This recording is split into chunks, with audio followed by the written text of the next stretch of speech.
bot lane is pushing the wave in. There was the risk that Elyoya could come down and gank them, so he has to cover for that. They then use the fact they've got the prio to gank Elyoya in his own jungle. Elyoya waiting in the wings. Jenax could be locked up here. Flash, Vault Breaker, there's the cease and desist as well. The stun will lock him down, and Myrwn takes the kill. But there's the quickness. Devour comes out. The charm still landing onto Labrov. He has a flash, but the Weaver's Wall will lock them in place as the damage comes down. And welcome back to the LEC, where Mad Lions Koi have just struck first in a best of 5 against BDS. Now I wanted to go over some of the early gameplays that we saw in this game, and specifically some of the Drakes.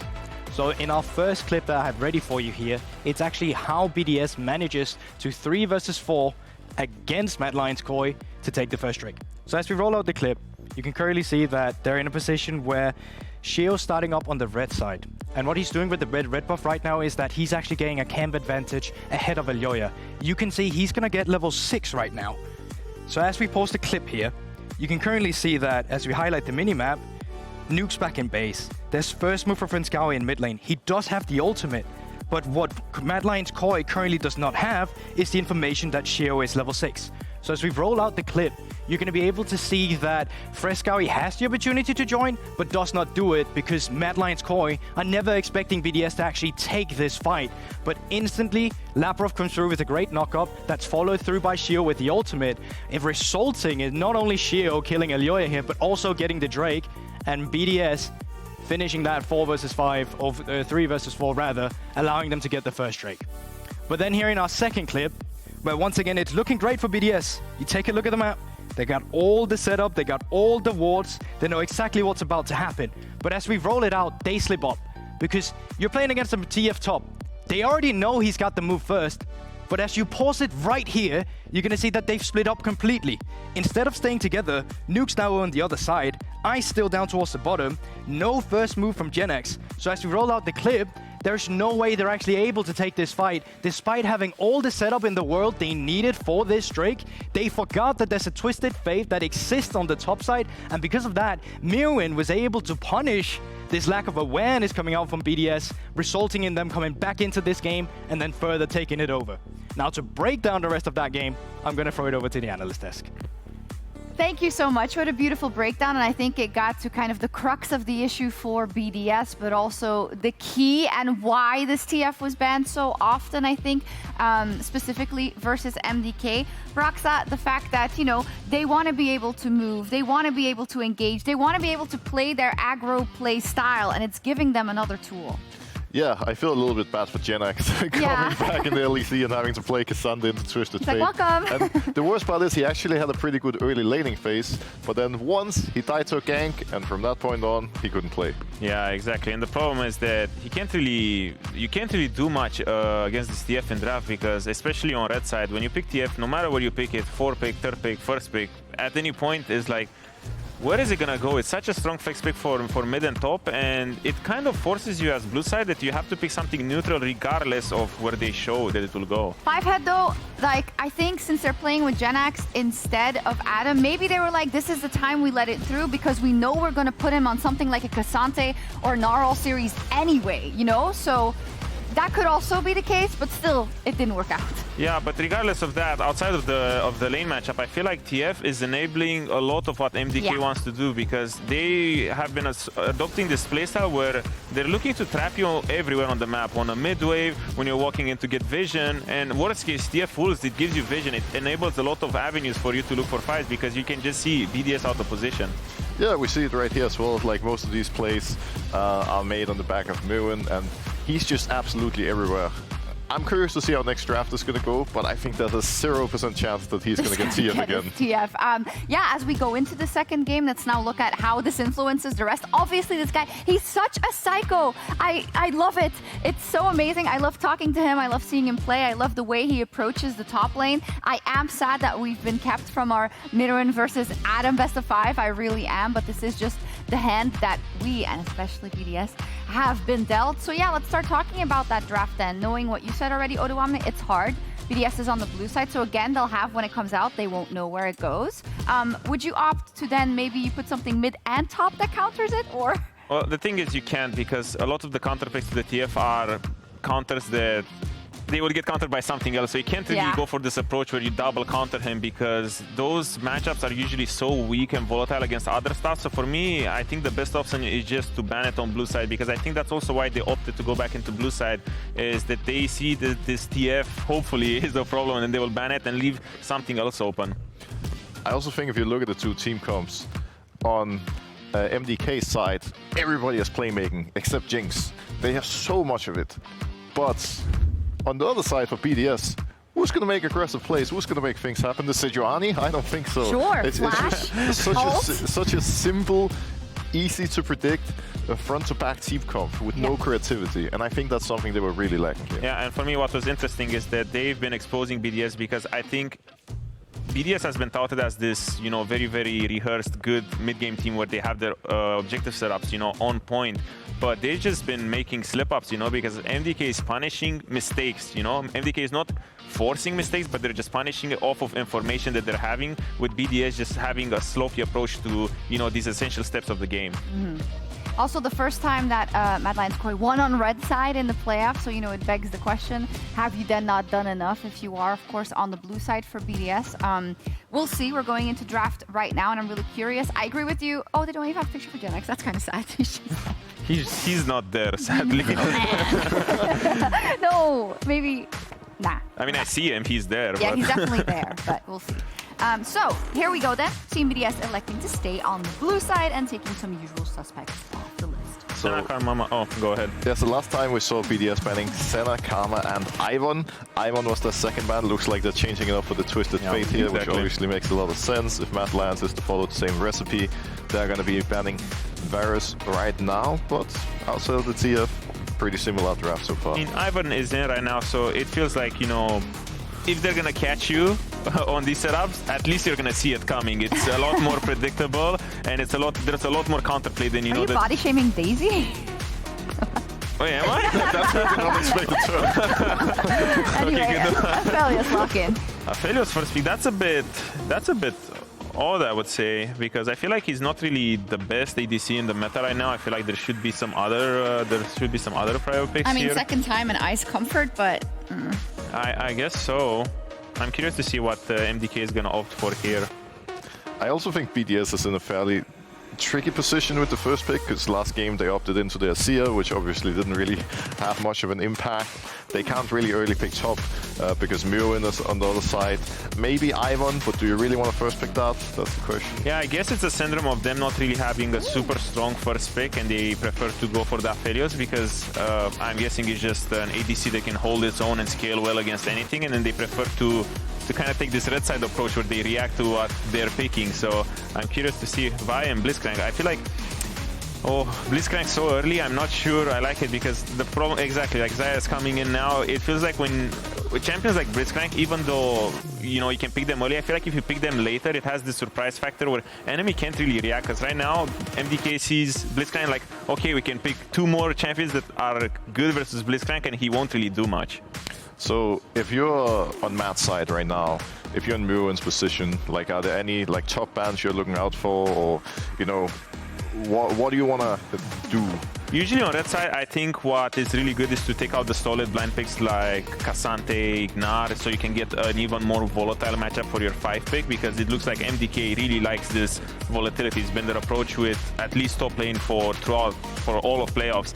But right now, going with mid lane bans, it makes sense. Azir is a strong mid lane pick, and also Nuke has been showing a lot of priority on this Orianna. I mean, they did Orianna Garen a lot, but I'm not sure if Jenax has the Garen ready for now.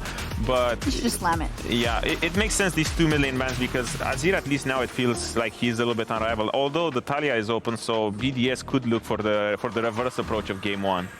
It is worth pointing out that Nuke, outside of Azir and Orianna, has only played Nico and Akali, I believe. Both champions are not going to be that great here, because Xayah is going to be fine against both of the assassins. They have Ivern to protect, so he's going to most likely be finding something different, like the Talia coming into this. I think Braum is a great pick here, makes a lot of sense. Very strong into most traditional melee supports like Blitzcrank, and just all of a sudden an amazing team fighting come from that. Yeah, and this also shows the weakness of picking support on 3 on blue side, because right now, Mad Lions coach should have had the choice of, you know, which lane do you want to counter? Do you want to counter top lane or do you want to counter support? But right now it feels like they got counter-pick on both, which is a little bit illegal. Yeah. Corki coming through though. I think it's a new for Nuke, although it does seem to fit his profile with this, you know, long-range control mage. I think it's gonna be quite good. And the Cassante, the typical, you know, slot it into any team comp, and it's gonna be quite good. Although I'm not really sure I like the synergy of all of BDS team comp, because it seems like you want this sort of catch comp when it comes to neutral objectives, where you want to pick people as they walk in. Well, I don't know, it feels like there's some anti-synergy, because Corki doesn't feel like it makes a lot of sense with, you know, there's just two sides of the draft want to go in and the other one wants to kite back. I gather that you're not too happy with BDS staying on blue, and this is what they drafted. Is that the same for you, Broxah?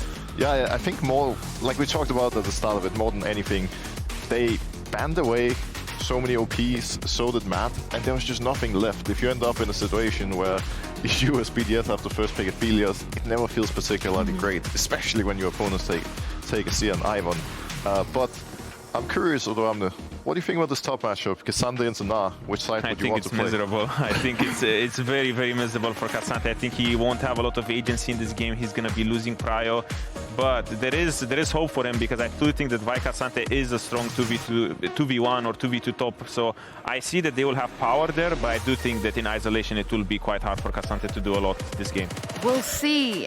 The draft, not to the liking of my analyst, but sometimes it happens then that the team just smashes the other team. I don't know if that will be the case here, though. Casters, what do we think? Thank you very much, Athia. I'll see if my analysts agree with the analysts on the desk. Yes. Nice. Aligned. Cool. Yes. All agree. We don't like this draft for BDS, at least in comparison to what MDK have in their employ. We saw Elyoya on the Ivern yesterday get a very big early lead. So here's what I'll say, like, so strengths and weaknesses of our format, right? You play a lot of games. Yep. If you MDK or if you're a Fnatic, you would have had to play a lot of games over the weekend.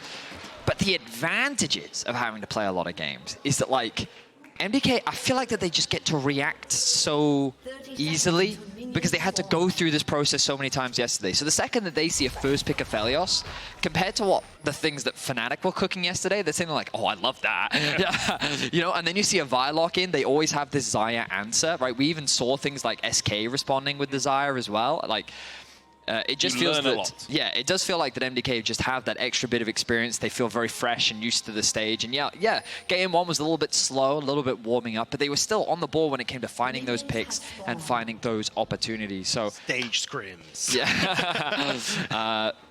Yeah. I'm optimistic for MDK. They're looking good coming into this second game. BDS are going to have to show us something very different. Because ultimately the execution of their composition, I do think, is hard. On paper, it looks like a traditional front-to-back, but how easily does this damage dealers of BDS actually have access to the damage dealers of MDK? And I would say, not that easily. Because there's always a trigger seed in the way. Yeah. But that's why I was surprised to see like Corki come through. I was like, oh, this could actually be an eco angle, right, for Nuke, where you're like, hey, we can play through strongly jungle. We got good setup then when it comes towards objectives. We can try and get access on the back line, like actually try and set up that way. Even enable ice in a lot of situations. It just feels like Nuke wants to poke. He takes terror shots and gets poked, and it just means you don't have the best of times here as BDS when you actually get towards team fights. And Mad Lions Koi, I mean, decent engage. You know, you got a lot of shielding, as you already pointed out. Good disengage with Braum. It looks nice. Sheo going to be spotted here, though. Elyoya smites it, but can he get out? Trigger seed used for a little bit of extra effective HP, and he can get out. In fact, he's a friend of the forest, and that he's able just to wander back through it. Yeah, I mean, the slow from the trigger seed doing wonders there. That tower shot in mid, obviously going to hurt Nuke's ability to trade back and forth. He's going to be forced to burn his pot early. Meanwhile, on the top side of the map, nothing too significant happening there. We did get Odo's insight in terms of how this matchup plays out. We've all seen it before. Myrwn, of course, no stranger to the Gnar, has already showed it yesterday when playing against Fnatic, but you're seeing a little bit of why. The stacked wave could always pose a potential dive angle, which is something that they have to be cautious of, but given the position of where Elyoya is on the map, it seems unlikely. So Jenax should be fine, and he should be able to just counter the stacked wave at all. Just about how many of these CS you can really get. Not the easiest to farm when you're underneath your tower like that, and when you're being harassed by Myrwn. Hook does land on Alvaro, puts up the Unbreakable, Ignite ticking. Be too much. Actually, it looks like Labrov didn't use the Ignite there. Ice did use the Ghost earlier on. Wonder exactly how that sequence of events went down in the bottom lane. So look, Fresskowy, good control over mid lane. Means that he'll be able to shove in this wave. You get the TP back from Nuke. We'll pick up the tier on the early buy, but I think for Madeline's Core, you're pretty happy with the fact that Fresskowy has control over the lane at the moment and should be able to, honestly, with the size of the wave, maybe even get a nice Cheetah reset for recall, himself without using the teleport. Yeah, Elyoya now on this bottom side with the push that is available. What are you? I don't know if you have the... I think it's more to make sure that Sheo wasn't here, right? Yeah. He could have come down knowing that Alvaro and Supa are pushing in. It would give Ice and Labrov a good opportunity to find a fight if Sheo was there to help. I also, like, I know they got away with it yesterday, but diving a Blitzcrank just is never a good idea. Like, if you actually manage to, like, punch someone up, you can hook them back in. It makes it very difficult to juggle that tower aggro, and usually you end up getting one back. But we'll have to see as Madeline's Koi. Off to. I mean, this is fine. You're just going to keep pushing waves and be happy with the way the game is going. So as a reminder, the winners of this series will go on to face G2 tomorrow. When G2 played against BDS last week, it was a 3-0 in favor of G2. We praised G2 a lot for their, honestly, macro masterclass. Big shout out to Kadril. He made a great video kind of breaking a lot of that down. And we had criticisms of some of that macro in the previous game. We think that MDK, some of their back times were misaligned, but ultimately they were great at finding these small avenues where BDS were a little bit split apart and MDK were able to find these picks. Now this composition isn't as much about finding picks, it's a little bit more about that team fighting. We heard from the desk themselves say that when it comes to the straight 5v5, how easy is it actually to execute this composition from BDS? Because that Vi, that Cassante is going to want to go in, but then you're putting yourself in range of a Xayah Braum, which is going to be really difficult to play into, and it's a matter of like which front line is going to fall first. Well, you have to imagine that it's going to be BDS's, so they're going to have to find creative ways to navigate their way through these fights, maybe find good flanks, maybe catch their opposition off guard, because if they do play that traditional BDS front-to-back style setting up around objectives, I do feel that as we get later into this game, Mad Lions Core are going to have that advantage. The risk even is, even if you manage to find some good flanks, say you try and hook Supa, where he pops the Featherstorm, cool. If you try and cease and desist Supa, he does exactly the same. If you hook Fresskowy, he can Emperor's Divide your entire team back into a much more compromising situation. So even if you do manage to find an avenue onto the backline, it's still very difficult to actually kill MDK in team fights. I think it's about trying to get creative with, hey, let's try and burn Featherstorm with Nuke package. Let's try and use these opportunities to set up for plays, but that does get very difficult. It means you have to be very diligent on using the plays beforehand. But as Vedius pointed out, Elyoya's top side. Jenax has the all-out, dodges the Gnar with the Pathmaker, all-out back. As Myrwn is pulled back just a little bit. Oakfold exchange there in the top lane. Both of them have already used their TPs to return to their native homeland. In top lane, there's the hook. Arms onto Alvaro, puts up the Unbreakable, and Ice realizes he can't really do anything to get through that shield. Sad Blitzcrank noises. Elyoya, though, he's going to spot out Sheo. Sheo did end up using that time where Elyoya was sitting top to get some farm for himself, so had that little bit of an advantage on the experience. Thought maybe they try and go for Void Grubs off it, but Elyoya now being able to go back into his jungle and pick up his camps means that he's actually going to be totally fine here. BDS go for Void Grubs? Excuse me, there's an objective on the bottom side of the map where they want to go. Sometimes he got chances. I mean, that's exactly where Sheo has gone. Yeah. Straight down towards the Dragon, Nuke getting the push in the mid lane. I don't know if Elyoya wants to give that one for free, though. Obviously, his bot lane is pushed underneath their tower right now. It's going to be a difficult one to fight for. And I think he's going to make the wise choice. Their angle of attack doesn't look the best. So instead, they'll concede this one for now. Labrov. When I think back to the regular season, Hysterics consistently sung Labrov's praises. That's and I have to... Oh, hang on a minute. He's just going to have to flash, yeah. But now maybe they go for something more here. If he can connect the route, he does. It's just going to chase him forward. Labrov really should have flashed before the slow from the Winter's Bite. Now he's just dead.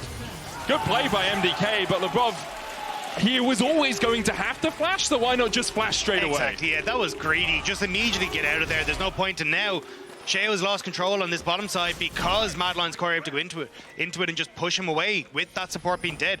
Maybe even could have gone for the Krugs, but instead just going to try and post up here for Fresskowy to push in mid as well. So, I mean, there's not a huge amount to break down here. Labrov holding onto his flash for as long as he can. Does throw it over. The ward gives the information Elyoya needs.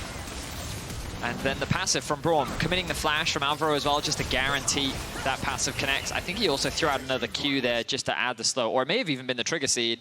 Ibai with a very enthusiastic reaction. We turn our attention to mid. Fresskowy is going to get locked down here with the Cease and Desist hooked away.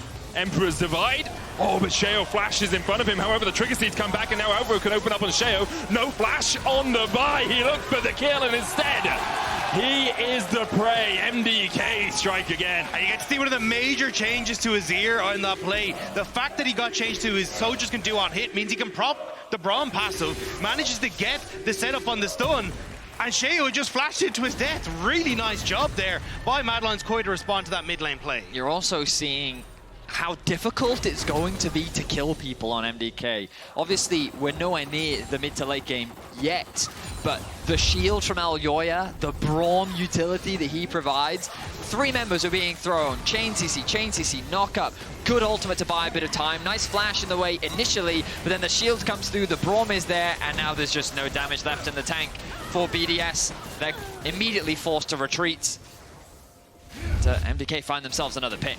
I do think it was a bit of a mistake from Labrov, though. I don't think you needed to go for the hook there. Just run in and get the punch, and then you can always, if Fresskowy burns the flash, look for the hook afterwards, because you just pulled them out of all the damage and made it easier for him to try and escape away from it. So, alongside Sheo burning the flash, that one's got a sting for BDS. Reminiscent of the spring finals last year, where BDS did manage to get a lead, but then fell to MDK, fell at the final hurdle. Here it seems that, well, it was Mad Lions at the time. Here it seems like MDK might just be their kryptonite. Nuke will get a plate in the mid lane, but MDK will take 2 of these Void Gobs away. Daisy helping out, Myrwn coming across as he's already pushed in top. That's a 8 CS lead. Obviously, with the Twisted Fate, every CS you got did give him more gold, so his gold lead was much more sizable in game 1, but he's still very much in control of that top lane here in game 2. Labrov is looking for something here. Yeah. Alvaro's going to put up the Unbreakable. There's the knock-up. Concussive blows can be procced, and Sheo has the flank position. Supa holds on to the flash. Will have to flash away in the end. Doesn't even use it. Just walks around, but BDS do get on the board here in game 2. The hook going wide from Labrov means the Supa doesn't even have to burn the summoner spell, so Supa able to step away. Alvaro not so lucky though, and just nice play from Sheo to move in behind the bottom lane of Madeline's Koi and set that one up. So 1 kill apiece now in the bottom side and evening up that gold. Oh, Supa. Risk of a dive here. Does of course have the ultimate and the flash, so it would be risky to commit, and BDS recognize that, going to choose to back away. Overall, gold remains pretty even. Dragon advantage in favor of BDS. It's 2-1 in Krugs. Tension is palpable on the top side of the map. Unlikely that we're going to be seeing more Krugs spawn, though, given that the Herald, that's the word I'm looking for, the Herald will be spawning in about 3 minutes time. Charge her way onto the rift. 1 minute, though, until the next dragon spawns. Alvaro now ticking over to level 6. The reset's coming through from Supa and Elyoya. They have the push in mid. TPs have been unleashed. Myrwn and Jenax both have theirs available. I wonder if this is going to be a big fight, or whether or not respect is going to be shown from either side. MDK did fight the second Drake in game 1, even though perhaps at the time we thought they shouldn't. They managed to secure it. Myrwn can build up that Mega Gnar and then TP down. 20 seconds before the Hex Drake comes onto the rift. MDK know that BDS want to fight around it. They always do. It is their modus operandi. Ice with red and blue. I think Madeline's Koi want to try and dissuade BDS from taking this dragon. You're just slightly short on Fresskowy having his Nashor's Tooth, which could be really nice for him to then TP back in with that, but BDS trying to play off the fact that we've just completed Myrwn Mana here for Nuke, or Mana Mune, sorry, I should say, for Nuke, so using the fact they have that item advantage. Labrov steps forward, looks for the hook, has to flash away. Concussive blow still 2 autos away from being procced. They should be in a position to contest this dragon now. They have a package. It's so dangerous to fight into a Corki package, even early in the game. Fresskowy is going to come across, hasn't gone back to base, so doesn't have that Nashor's Tooth. Daisy killed off, TP behind, counter TP used by Myrwn. There's the package, separates MDK. Alvaro hooked back in, and he'll pay for the fight with his life. Sheo, though, rooted up as Supa stands on the front line to Cease and Desist and get them in time, and the trigger seeds are keeping Supa very healthy now. Fresskowy dives onto the back line. Ice unable to get into the fight. 2 for 2 so far, the dragon taken by MDK. A chaotic fight, which results in a dragon going for MDK. That's not how I was expecting the fight to play out. But the TP comes in very quickly from Jenax. They create this threat angle on the backline, And then Supa basically says, okay, well, I just won't be the backline then. I guess I'll be the front line. And then he just dives into the Dragon Pit and gets a kill. Love the confidence there from Supa. Results in the Dragon going in favor of MDK. But BDS still end up trading 2 for 2. So a bit of a scrappy back and forth.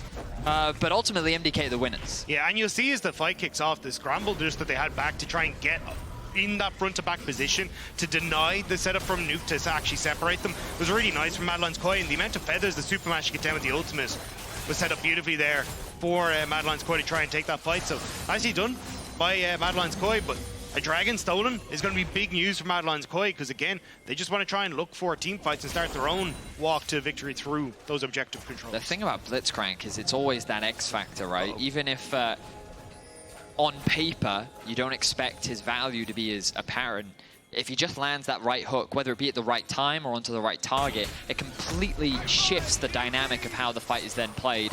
Removing Alvaro from play mitigated a lot of the peel that MDK did have, and it then made it easier for Jenax to gain access onto the backline. MDK have worked their way towards this mid lane, though. They have the numbers advantage. Sheo going to come across, but this tower already forfeit as MDK crack open the mid tier 1. Daisy falls, and Elyoya sacrificing his friend for the good of the team. Myrwn chased away by Nuke. It's interesting to see Jenax the one marking into Fresskowy, where Nuke is marking into Myrwn. Well, I think that was more so that Myrwn was already bought while the 4 were mid, and now Fresskowy being sent up to top to try and catch that wave. I imagine that they're going to try and send that back, but admittedly, Jenax has enough resistances now that he should be able to weather any storm. You can see he's got both armor and magic resist sitting in his inventory. Yeah, I think it kind of works out though. I know it sounds weird, if Nuke will get push against Myrwn, but you've got a lot of like 2v1 pressure on towards Nuke with Myrwn when you got like Trigger Seed and potential follow-up there as well. So you can kind of see that because of that, BDS had to invest a bunch of people on running down to this bot side, which then opened up for Madeline's Koi to play into mid lane and get mid lane tower. So Madeline Koi, again, even though it's these little moves, are still getting advantages through macro play when they see BDS pushed out of position like this, where they've just mismanaged who's up against who on the bottom side. That will be a rip out over to MDK. Myrwn jumps in with the Gnar, just clearing the wave. If you got Nuke, it was an added bonus, but like those little extra fries you get in the bottom of the bag, you know, it's just a little extra treat. Wasn't really expecting more out of it. Elyoya caught here, pulled back with the all-out, does have the Daisy. Elyoya just being chased out, the Trigger Seed keeps him healthy enough, and he's able to walk away. No Daisy placed by Elyoya.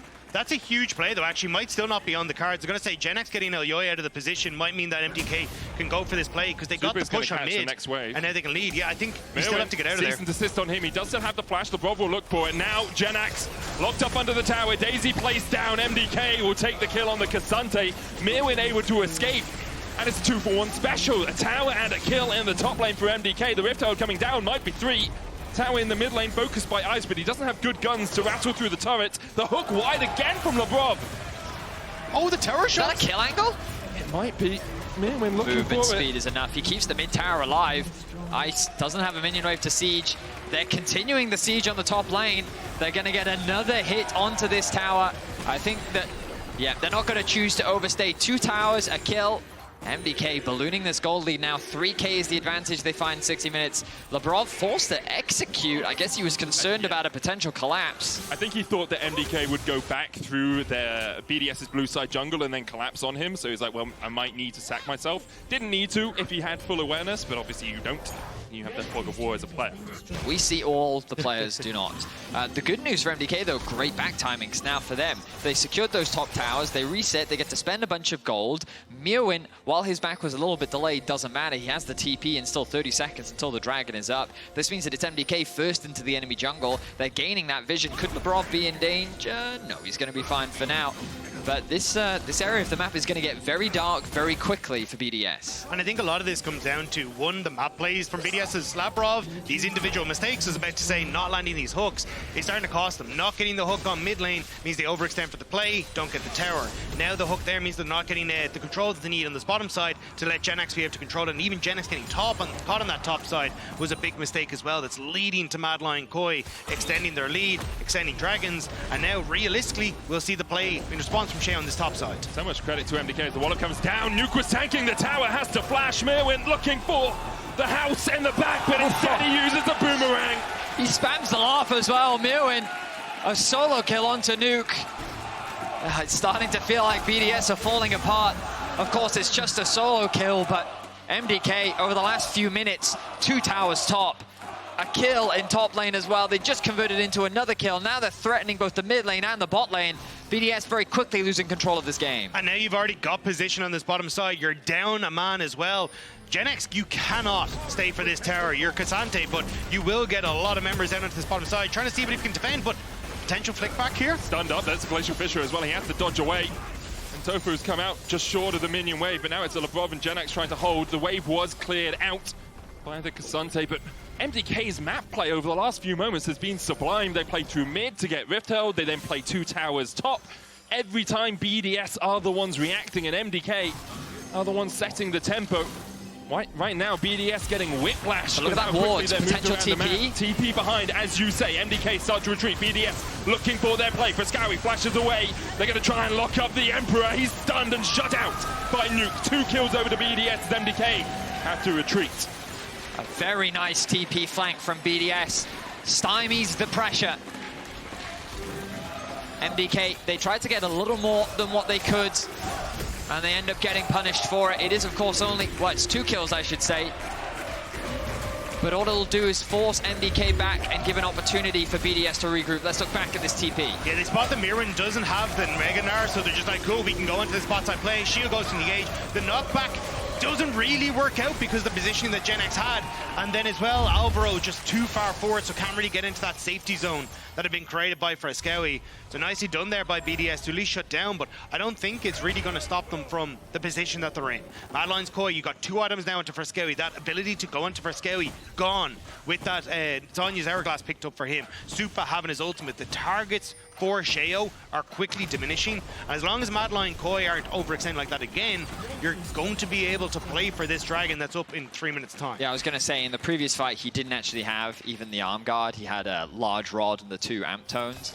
This time, though, he's gone back to base and fully completed that Zonya. So now we think about some of this dive threat. And what we were talking about at the beginning, we heard the analyst as well. When this Vi goes in, what target is she what is she actually going into? There's a Braum ultimate, there's a Xayah ultimate, there's the Braum shield, there's now a Azir, Zonya's, and an ultimate as well, and then there's all the Ivern peel, right? Like, it's going to be so difficult for this Vi to actually play the game the later this game goes on. So they need to find those type of angles where MDK do actually have numbers disadvantage, when they are overstepping, when they're not quite in the right position, and BDS has to be ready to pull that trigger. And I do feel like a huge amount of this is going to come down towards Nuke and his package, because I think it's at the end of the day, if you can get like a flank that cuts the team fight in 2, Supa's relatively short range. Fresskowy might have a bit of a better chance, but if you can try and keep that Xayah out of the fight, then you can deal with the front line, and you can try and deal with Alvaro and Myrwn, get into an advantageous fight. But is that Baron?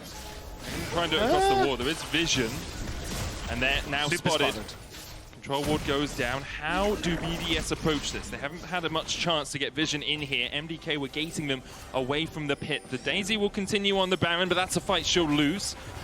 Under-leveled for that battle. Paranoia sets in for BDS. They realize that the Baron is not being started, and they back away. But mid lane control gained for MDK. Dragon spawning in about a minute and a half. If recalls are going to come through, it needs to be relatively soon. BDS could find a pick.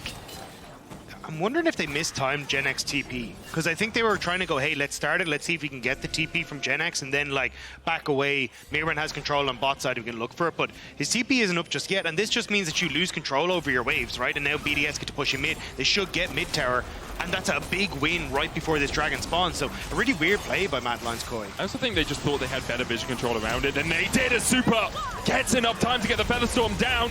Sheo, no cease and desist for him, and Supa's able to dodge away, and Supa just outplays BDS with the help of Elyoya and Alvaro.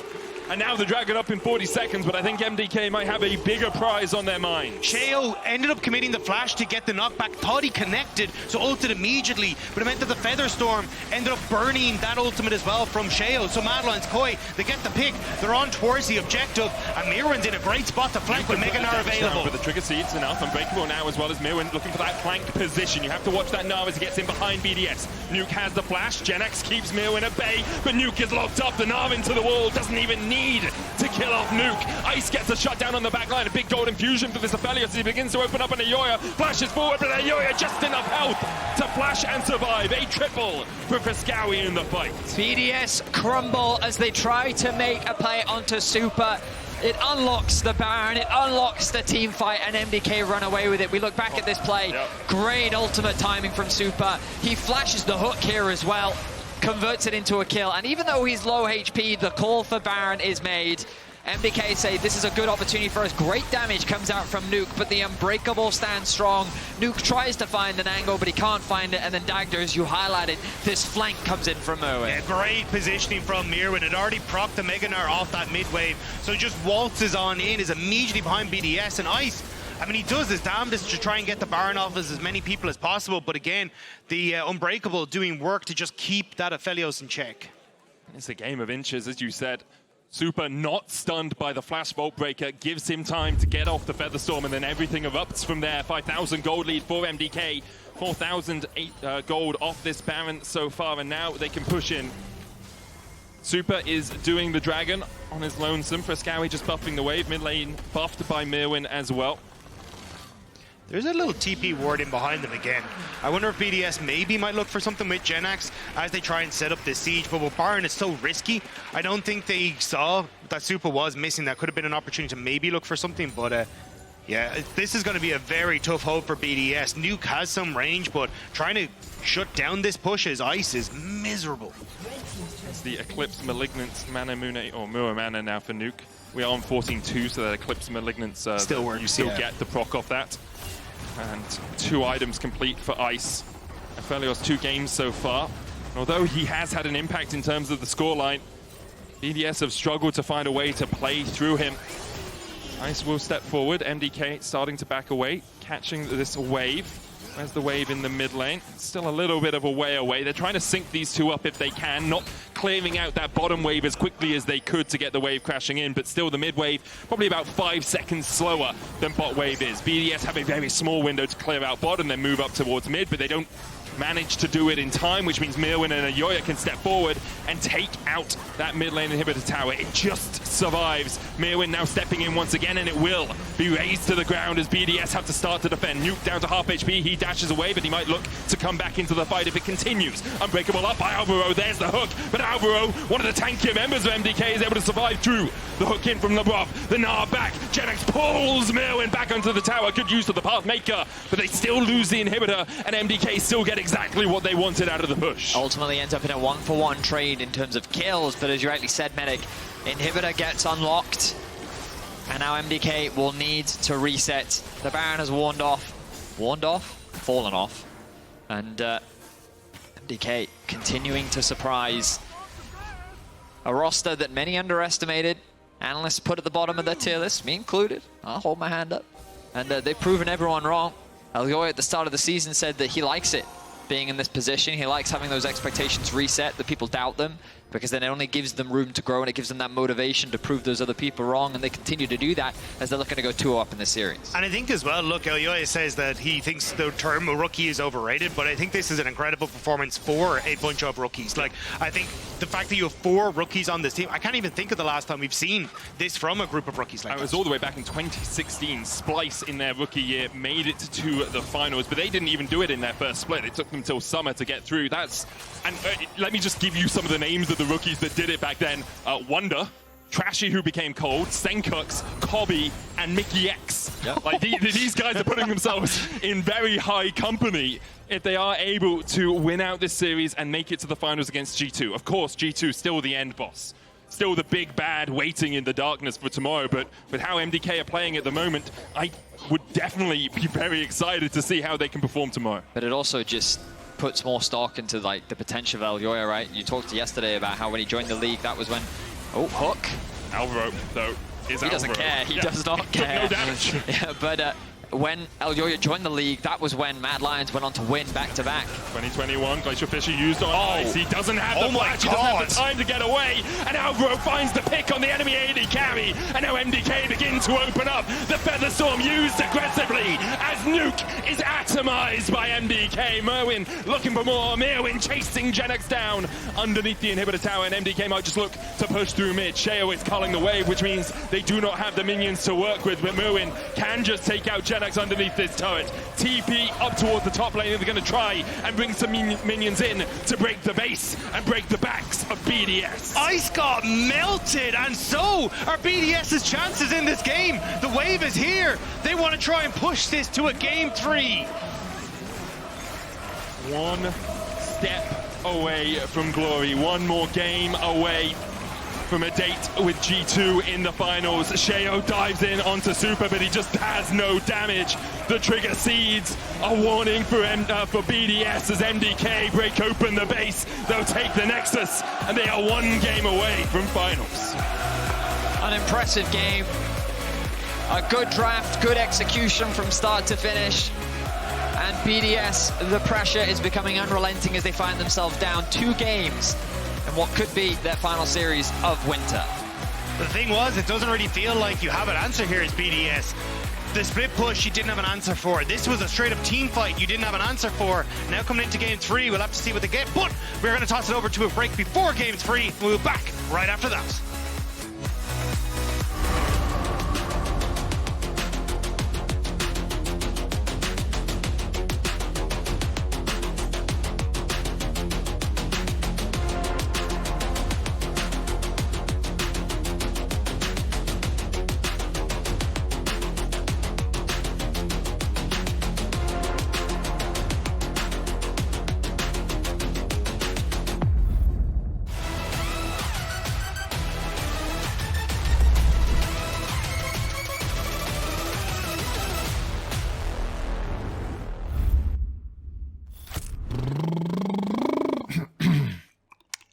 Freely using Katarina's cook.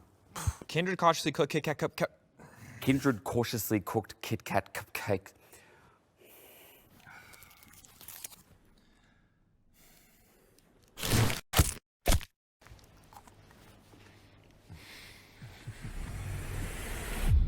Even the biggest champ needs a break. Kindred cautiously Cook Kit Kat cupcakes. carefreely using Katarina's cute cookie cutters. Ooh, I'm on it. I'm ready. Let's go.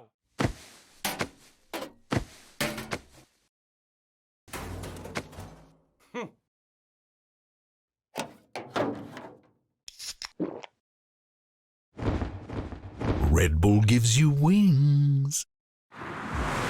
Welcome everyone to the Kia Tilt-Proof Challenge. We're here to see if 4 gamers can stand up to the test.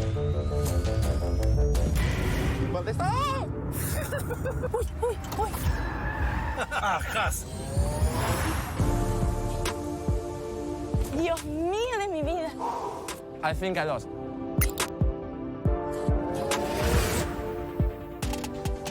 I'm so happy that I didn't eat before.